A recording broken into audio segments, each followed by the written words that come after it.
Che noi in Israele, almeno la popolazione, siamo non interessati in tutti questi discorsi razionali palestinesi e tutti che anche ho sentito qua. Per noi c'è uno scopo: distruggere Gaza.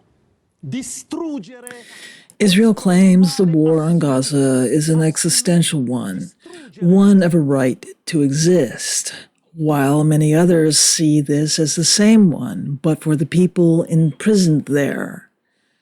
Yet there is another front to this contest. It's a contest to define who is Jewish.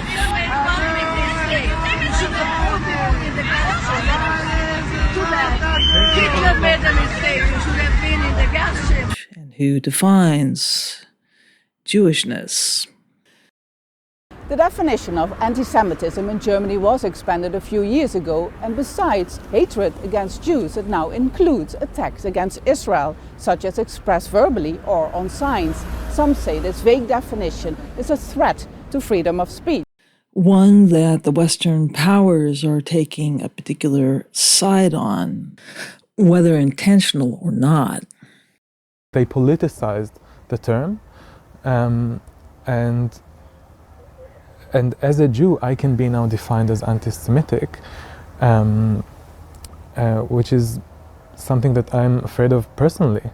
You know, as a grandchild of Holocaust survivors, it's frightening. History rhymes, it does not repeat, and this variation on a theme is one the West has yet to cotton on to, because the battle for the right to exist is taking place on many fronts. And the West is finding out yet again that allowing for a small atrocity in the hopes of just sliding by is not going to work out, because now it's blown up into an entirely new large one. Do you think that this is a left-right issue at this point? Look, it's clear that the hardened anti-Zionists are from the far left are the photo inverse of the white supremacists from the far right. This message that has been deliberately promulgated by the Zionists is fed to us. Israel, Jewish state, Israel, Jews, Israel, the Jewish people, Israel protects the Jews. It's all bogus. No one should think that it is permissible because you don't like policies in the Middle East to threaten violence and incite hate against your Jewish neighbors. את הסרטון הזה אני שולח לכם מתוך דירת מסתור שבה אני נמצא מחשש לחיי. אחרי שמאות אנשי ימין צרו על הבית שלי וניסו לפגוע בי ובילדיי. הודעות של איומים קשים לא מפסיקות לזרום עד רגע זה. כן, אני מפחד, אבל אני לא נשבר. קוראים לי ישראל פריי, אני עיתונאי. העלו אותי על המוקד בגלל שנתתי מקום, אמפתיה ותפילה גם לילדי עזה שנטבחים בהמוניהם. ישראל נמצאת בימים קשים מאוד. המראות מהמתקפה בדרום הופכות את הבטן. האבדות קשות, ישראל בטראומה.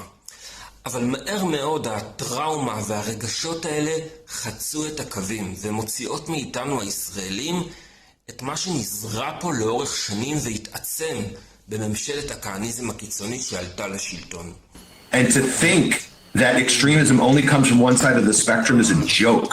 So when I used to say that the anti-Semitism from the left was like climate change, getting worse and worse, and it could create the conditions in which storms could happen, this is that category 5 hurricane. למשל, מתנחלים ירו למוות ב4 תושבים. למחרת הם חסמו את מסע ההלוויה וירו למוות באב ובנו בהלוויה.